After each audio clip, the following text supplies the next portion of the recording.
हैं, जब आप जाओगे तो कुछ चीज़ें जो है आपकी लिंक करते हुए दिखाई देंगी। जैसे पॉलिटी में आप जाओगे 6 नंबर टॉपिक पे, तो यहाँ पर प्रभावक समूह और औपचारिक अनौपचारिक संघ भी दिखाई देता है। इसी तरह से और भी टॉपिक पे जाओगे तो कहीं ना कहीं हमें वो चीज़ें दिखाई देंगी गवर्नेंस पे भी, ठीक है। तो मतलब एक दूसरे सब्जेक्ट से लिंक करता है, जो 4 सब्जेक्ट है इसी से लिंक करता है वो दिखाई देता है। तो हमने सीधे इसके सिलेबस के पॉइंटों को अलग भी कर दिया 15 और 16 नंबर को, कि आप सिलेबस को डायरेक्ट लिंक कर पाओ, मतलब पीवाईक्यू को, प्रश्न को डायरेक्ट सिलेबस को सामने सामने देख करके लिंक कर पाओ।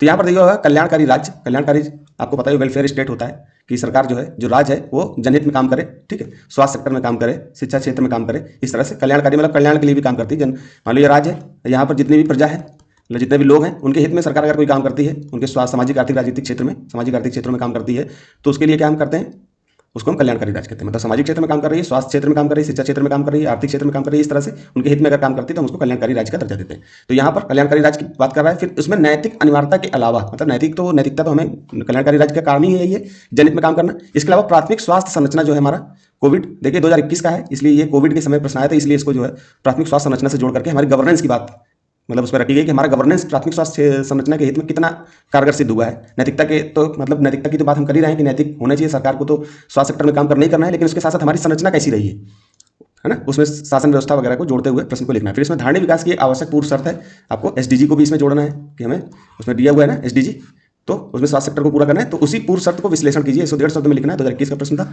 अब देखिए मैंने इसमें फ्रेमिंग करी हुई है, तो आप देख सकते हो इसको, ठीक है। तो ये प्रश्न को नहीं पढ़ूंगा मैं, यहाँ पर भूमिका लिखता हूँ कि इसमें भूमिका में क्या क्या और क्यों से, मतलब प्रश्न को जब आप ध्यान से पढ़ोगे तो प्रश्न अपने आप में जवाब दे रहा होगा क्या का, मतलब वाट का जवाब दे रहा होगा, कि यहाँ पर क्या पूछ रहा है, मतलब प्राथमिक स्वास्थ्य संरचना की बात कर रहा है, क्यों होना चाहिए प्राथमिक स्वास्थ्य संरचना, क्यों होना चाहिए उसकी बात कर रहा है। तो हमको भूमिका ऐसे स्टार्ट करनी है, ये 2 पॉइंटों को मिला करके भूमिका स्टार्ट कर सकते हो। कि कल्याणकारी राज्य की बुनियादी जिम्मेदारी नागरिकों को प्राथमिक स्वास्थ्य सेवाएं प्रदान करना है, देना है, परंतु आधुनिक समय में स्वास्थ्य संरचना केवल नैतिक दायित्व नहीं है, स्वास्थ्य संरचना केवल नैतिक दायित्व नहीं बल्कि सतत समावेशी और लचीले विकास के लिए अनिवार्य पूर्व शर्त है, बन चुकी है। मतलब ये हमने इसी को घुमाते हुए प्रश्न को लिखा, ठीक। ये फ्रेमिंग है, जो बच्चे पहले से प्रैक्टिस कर रहे हैं वो मेरी फ्रेमिंग देखें और जा सकते हैं, ठीक। फिर मुख्य भाग में आपको इसको 4 भाग में, अब कोई भी प्रश्न है हमने इसको 4 भाग में बांटा, सामाजिक आर्थिक, भाई सामाजिक हो, आर्थिक हो गया, सामाजिक हो गया, पर्यावरणीय हो गया, प्रशासनिक हो गया। अब जहां पर राजनीतिक लगेगा तो वहां राजनीतिक डाल करके उसके भी पक्ष लिख देंगे। यहां पर नहीं समझ में आ रहा था राजनीतिक क्षेत्र, तो हमने राजनीतिक क्षेत्र को किनारे कर दिया। आर्थिक क्षेत्र में हम स्वस्थ जनसंख्या की बात करेंगे, कि जैसे आर्थिक आपको प्रगति करनी है तो आपको क्या करना पड़ेगा, स्वास्थ्य सेक्टर में सॉरी जनसंख्या को स्वस्थ करना होगा। मतलब कि अगर हमारी जनसंख्या स्वस्थ होगी तो उत्पादन कैसा करेगी, अधिक उत्पादकता करेगी, अधिक उत्पादन करेगी, और जो उत्पादन अच्छा होगा तो हमारी जो आर्थिक वृद्धि वो टिकाऊ होगी, टिकाऊ आर्थिक वृद्धि होगी, ठीक।